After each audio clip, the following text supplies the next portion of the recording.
Quand Jésus prend un cœur, amen. Je vais vous expliquer simplement avant de faire une lecture. Et quand vous serez négation, avoir envie. Vous savez, autrefois, j'étais un païen. Alors je vivais avec les fruits de la chair. Je répondais avec le fruit de la chair. Je travaillais avec le fruit de la chair.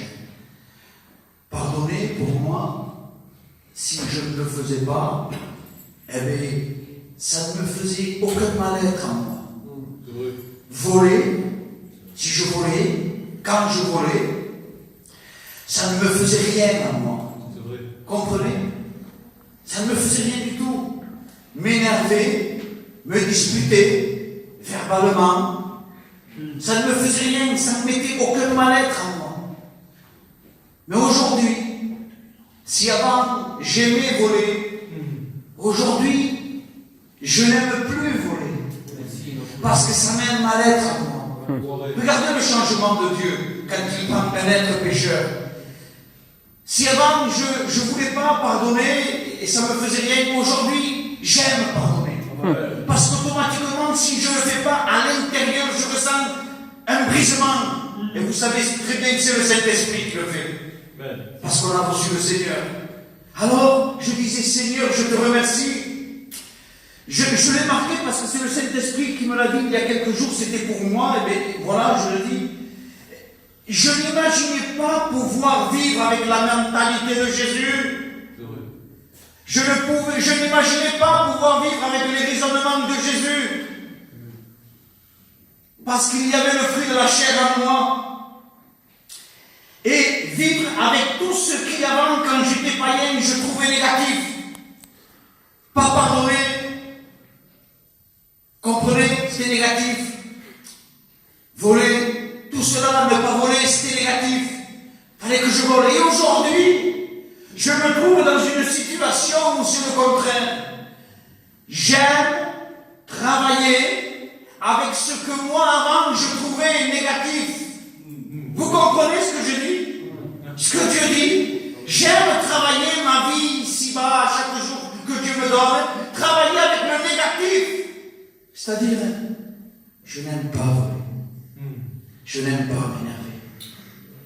Je n'aime pas plus pardonner. Vous voyez le changement? Je travaille avec ce que moi je trouvais négatif avant. C'est le fruit de l'esprit. C'est le contraire du fruit de la chair. Mais on écoute la parole de Dieu pour en arriver là. Ce n'est pas une thérapie parce qu'on est fatigué du péché. Ce n'est pas une thérapie parce qu'on est fatigué. Vous mettez le péché que vous avez. Vous le connaissez, le péché que vous avez. Ou peut-être plusieurs péchés. Mais ce n'est pas une thérapie pour calmer le péché. Parce que cette réunion-là, c'est pour un rachat. Amen. Un rachat, extraire la racine du péché pour pouvoir vivre avec ce que aujourd'hui toi tu vois négatif. Oui.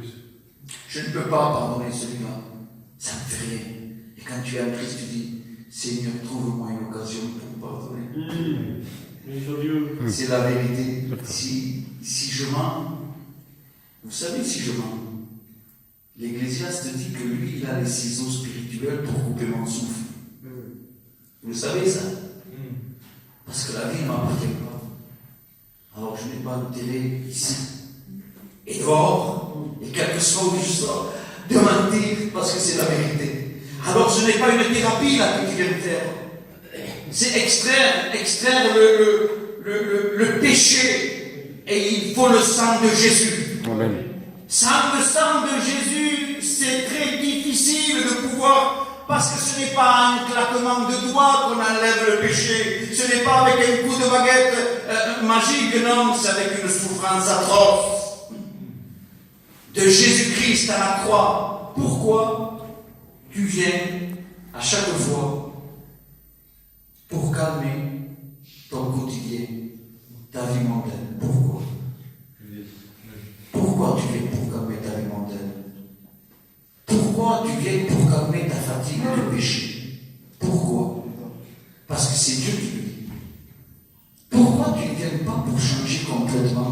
Amen. Heureusement que le Seigneur est bon. Et il recommence quelque chose avec vous.